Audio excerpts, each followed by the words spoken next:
Good morning students. उम्मीद है आप सबके यूटी काफ़ी अच्छे से हुए होंगे। आगे कंटिन्यू करने से पहले मैं आपको लास्ट जो लेक्चर था हमारा उसका एक ग्लैंस दिखा रहा हूँ। लास्ट जो टॉपिक था हमारा वो था रिजोल्यूशन ऑफ ए वेक्टर। इस रिजोल्यूशन ऑफ वेक्टर पे मैं आपको लास्ट में आज एक क्वेश्चन भी दूंगा। हमारे लेक्चर के एंड में वो क्वेश्चन होगा। फिलहाल हम अपने लेक्चर को कंटिन्यू करते हैं वेक्टर्स में। देखिए, आज का हमारा जो सबसे पहला टॉपिक है वो है लेमीज थ्योरम। देखो बेटा, ये लेमीज थ्योरम जो है वो हम पढ़ें तो गए अभी क्योंकि वेक्टर्स चल रहा है, पर इसका जो रियल यूज़ है वो हम करेंगे एनएलएम में, न्यूटन्स लॉ ऑफ मोशन में, फोर्सेस के साथ। एक बार देखिए पढ़ लेते हैं। Lami's theorem relates the magnitude of coplanar, concurrent and non collinear forces. देखो फोर्सेज आ गया, जरूरी नहीं है फोर्सेज हो, कोई भी वेक्टर हो सकता है, बट हम फोर्सेज की बात करेंगे। तो देखिए, कोप्लेनर यानी कि एक ही प्लेन में हो, कंकरेंट जो एक साथ लगे, नॉन कोलिनियर जो एक ही डायरेक्शन के साथ में ना हो, that maintain an object in static equilibrium. ये बहुत जरूरी कंडीशन है बेटा। आप लेमीज थ्योरम सिर्फ तभी लगाएंगे जब स्टैटिक इक्विलिब्रियम होगा। स्टैटिक इक्विलिब्रियम का मतलब है जब किसी बॉडी के ऊपर नेट फोर्स क्या हो जाए, जीरो हो जाए, वहां पर आप लेमीज थ्योरम लगाएंगे। ठीक है ना, बहुत जरूरी बात है, ये ध्यान रखना है। लेमीज थ्योरम क्या करती है, रिलेट करवाती है किसको, मैग्नीट्यूड को, किसका, फोर्सेज के, जो एक ही प्लेन में लग रहे हों, एक साथ लग रहे हों, नॉन कोलिनियर हों, और जो सारे के सारे किस में हो, स्टैटिक इक्विलिब्रियम में हो। अब देखिए लेमीज थ्योरम होती क्या, देखो एक एग्जांपल ले लेते हैं। लेट अस सपोज मेरे पास में ये कोई ऑब्जेक्ट है। इस ऑब्जेक्ट को कुछ ऐसा समझ लो, डेली लाइफ में आप लोगों ने कई बार देखा भी होगा। मान लो आजकल सीजन भी चल रहा है, मान लो ये गेहूं का दाना है कोई हमारे पास में। ठीक है ना। अब इस गेहूं के दाने को क्या कर रही है, एक चींटी तो इस तरफ खींच रही है, एक चींटी इस गेहूं के दाने को इस तरफ खींच रही है, और एक चींटी इस गेहूं के दाने को इस तरफ खींच रही है। ठीक है ना। लेट अस सपोज ये कोई चींटी ए है, ये कोई चींटी बी है, और ये कोई चींटी है सी, कीड़ी। ठीक है। तो देखो, अब अगर ये इसे अपनी तरफ खींच रही है तो ये अपनी तरफ एक फोर्स लगा रही है, मान लो ए फोर्स ही है वो। ये अपनी तरफ एक फोर्स लगा रही है, बी फोर्स है, ये अपनी तरफ एक फोर्स लगा रही है, सी फोर्स है। चलो मैं इसका जरा एक डायग्राम बना देता हूँ। देखो ये ए फोर्स लग गया, ये बी फोर्स लग गया, और ये क्या लग गया आपका, सी फोर्स। अब तीनों चींटियां इसको अपनी तरफ खींच रहे, पर ये गेहूं का दाना यहीं पर अपनी जगह पर है। अगर ये अपनी जगह पर है यानी कि ये यहीं पर रेस्ट पर है, तो इसका मतलब है इसके ऊपर जो नेट फोर्स है वो क्या लग रहा है, जीरो।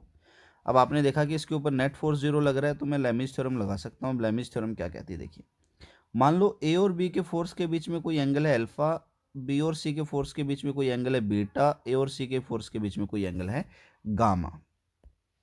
ठीक है ना। तो लेमीज थ्योरम कहती है कि ratio of magnitude of force of A divided by sine of angle between other twos. देखो ए फोर्स तो ये हो गया, मैंने फोर्स ए ये ले लिया। अब दो दो फोर्स कौन से बच गए, बी और सी। इन दोनों के बीच का एंगल क्या है, बीटा।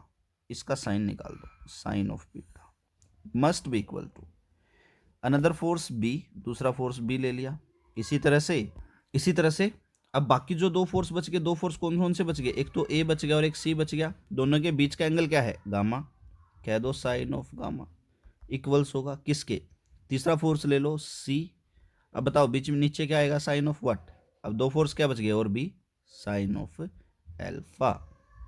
तो ये जो फॉर्मूला है आपका, ये कहलाता है लेमीज थ्योरम। इसको हम कई बार लॉ ऑफ साइन भी बोलते हैं बेटा। तो आपने लॉ ऑफ कोसाइन पहले पढ़ लिया, मैं याद दिला देता हूँ। लॉ ऑफ कोसाइन हमने पढ़ा है पहले ही, और लॉ ऑफ कोसाइन में हमने क्या पढ़ा है कि आर बराबर है a square plus b square plus 2ab cos theta and whole under the root. This is law of cosine. और लॉ ऑफ साइन हमने अभी पढ़ लिया। लॉ ऑफ साइन में हमने क्या पढ़ा है, a upon sine alpha equals to b upon sine beta equals to c upon sine gamma. यही होगा। अच्छा जो भी है आप देख लेना, अल्फा बीटा गामा उल्टे लिख दिए मैंने। ए अपॉन साइन बीटा है यहाँ पर, बी अपॉन साइन एल्फा है यहाँ पर, oh okay sorry, sine alpha है यहाँ पर। ठीक है ना। और I think C upon sine, okay B upon sine gamma है, सॉरी और c/sin α। चलो जो भी है कोई बात नहीं, देख लेना आप, डायग्राम से हो जाएगा ये तो। ठीक है, तो ये है लेमीज थ्योरम। ध्यान रखना है, बड़ी ज़रूरी बात है, नेट फोर्स जब जीरो होगा, स्टैटिक इक्विलिब्रियम की जब कंडीशन होगी तभी लगेगी। ये फॉर्मूला है, आइडिया मैंने आपको दे दिया है। गेहूं के दाने को 3 चींटियां अपनी तरफ खींच रही हैं, तीनों फोर्स लगा रही हैं, गेहूं का दाना अपनी जगह पर ही रखा हुआ है। ठीक है, चलो जरा देखते हैं। अब हम बात करेंगे, देखो हमारा फंडामेंटल हो गया बेटा, हमने डिफरेंशिएशन देख लिया है, हमने इंटीग्रेशन देख लिया है, हमने ग्राफिकल एनालिसिस देख लिया और हमने वेक्टर्स भी देख लिया। तो काइनेमेटिक्स को पढ़ने के लिए जो 4 चीज़ें ज़रूरी थी हमने वो सारी देख ली हैं। अब हमें बस उन्हें अप्लाई करना सीखना है कि काइनेमेटिक्स में अप्लाई कैसे करते हैं। तो आज हम काइनेमेटिक्स का अपना रियल सेक्शन स्टार्ट करेंगे कि मोशन क्या होता है, टाइप्स क्या हैं उसके। तो खैर ये तो बताने की जरूरत तुम्हें है ही नहीं कि मोशन क्या होता है, तुमने पढ़ा हुआ है मोशन, मैंने बताया भी है कि जब कभी भी एक फ्रेम ऑफ रेफरेंस या एक आप मान लीजिए रेफरेंस पॉइंट लिख देता हूं मैं, जब कभी भी कोई बॉडी एक रेफरेंस पॉइंट से टाइम के साथ अपनी पोजीशन में क्या करती है, चेंज करती है, तो हम बोलते हैं कि वो बॉडी क्या कर रही है, मोशन कर रही है। अब देखिए जो मोशन है वो टिपिकली 3 टाइप्स में होता है, ट्रांसलेटरी, रोटेटरी और ऑसिलेटरी। हम इन तीनों को पढ़ेंगे। सबसे पहले हम जो अपनी काइनेमेटिक्स और एनएलएम है उसमें हम ट्रांसलेटरी मोशन पढ़ेंगे।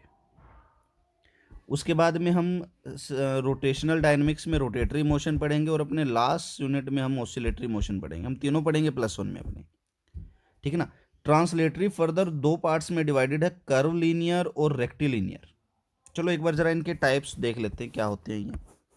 देखिए translatory motion, an object is said to be in translatory motion. एक ऑब्जेक्ट को आप ट्रांसलेटरी मोशन में कहोगे if linear distance travelled by the each point on the object is same during the motion of the object. Let us suppose मैंने कह दिया ये कोई मेरा ऑब्जेक्ट है और मान लीजिए मैं कह दूं इस ऑब्जेक्ट के ऊपर आपके 4 पॉइंट है, ये रहे A, B, C और D। कुछ देर के बाद मेरा जो ये ऑब्जेक्ट है वो यहाँ पहुँच गया मान लो। अगेन अब ऑब्जेक्ट के चारों पॉइंट भी तो उसके साथ यहीं पहुँचेंगे, तो A, B, C और D। अब देखो जितने डिस्टेंस A ने ट्रैवल की, मान लो L था, उतनी ही अगर B ट्रैवल करे, उतनी ही अगर C ट्रैवल करे और उतनी ही अगर D ट्रैवल करे, तो मैं क्या कहूँगा, मेरा ये ऑब्जेक्ट किस तरह के मोशन में है, ट्रांसलेटरी मोशन के अंदर है। ठीक है ना।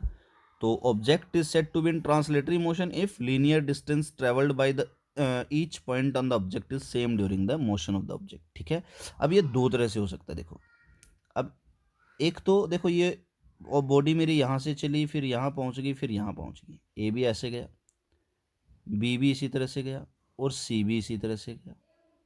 ठीक है ना, कर्व के साथ चला, तो इस मोशन को हम बोल देते हैं कर्विलीनियर, कि कर्व लीनियर मोशन है मेरा।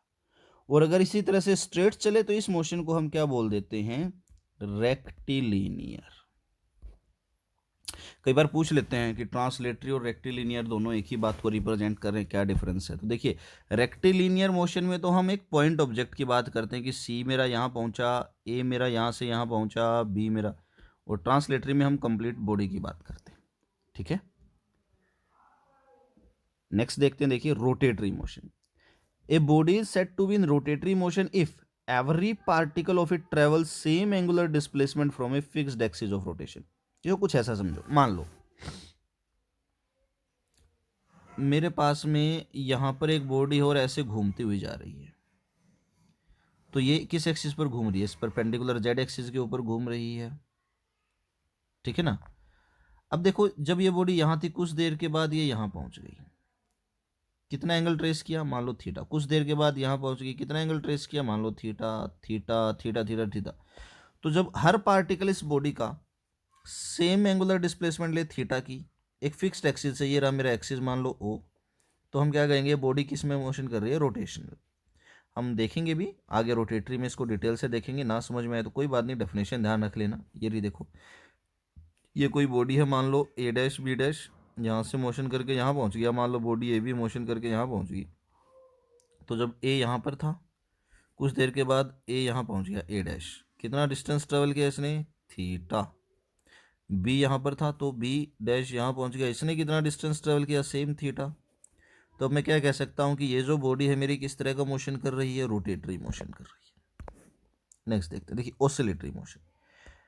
ऑसिलेटरी मोशन में क्या होता है, देखिए in this type of motion, इसको थोड़ा सा, चलो ये भी ठीक है, it is that type of motion in which a body repeat its motion about a fixed point either to and fro or back and forth. Oscillatory motion को समझने के लिए एक बड़ा ही अच्छा एग्जांपल है, आप अपनी घड़ी देखिए, घड़ी के नीचे जो पेंडुलम लगा होता है, जो टू एंड फ्रो कर रहा होता है, घड़ी कुछ इस तरह से होती है ना, ये वॉच होगी और यहाँ पर एक पेंडुलम सा लगा होता है, ये एक बार इधर गया होता है, एक बार इधर गया होता है, ठीक है ना। या दूसरा अच्छा एग्जांपल ले लीजिए, आप मान लीजिए झूले पे बैठे हुए हैं, कोई झूला झूला रहा है आपको, तो एक बार आप आगे जाते हैं, एक बार आप पीछे आते हैं, फिर आगे जाते हैं, फिर पीछे आते हैं। तो ये जो बैक एंड फोर्थ है, ये किस तरह का मोशन रिप्रेजेंट कर रहा है, आपका ऑसिलेटरी मोशन।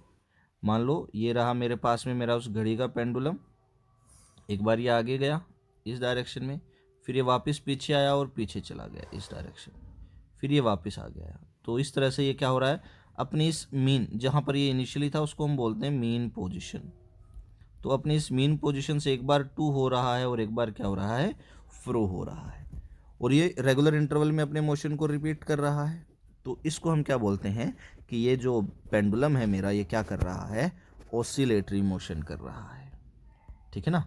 तो आज सिर्फ हम मोशंस और ये टाइप ही देखेंगे, कल हम अपना काइनेमेटिक्स का स्पीड, डिस्प्लेसमेंट, वेलोसिटी, एक्सेलरेशन, ये सारी डेफिनेशंस और इनके यूजेस देखेंगे। और एक तरह से समझ लीजिए अब आपका काइनेमेटिक्स स्टार्ट हो गया, कल आपको हो सकता है आपका पहला असाइनमेंट भी मिल जाए यूटी के बाद का। Thank you, have a great day ahead. Okay okay, एक चीज़ और, लास्ट में क्वेश्चन की बात हुई थी, मैं तुम्हें क्वेश्चन भी दे देता हूँ। देखिए ये रहा क्वेश्चन, क्वेश्चन है पुशिंग और pulling which one is easier. ठीक है, आपको इस क्वेश्चन को सोल्व करके डाउट सेशन में मेरे पास इसका सॉल्यूशन भेजना है कि कौन सा ईजियर होगा एंड वाई, क्यों, वाई ज़रूर बताना है। ठीक है, thank you, have a great day ahead.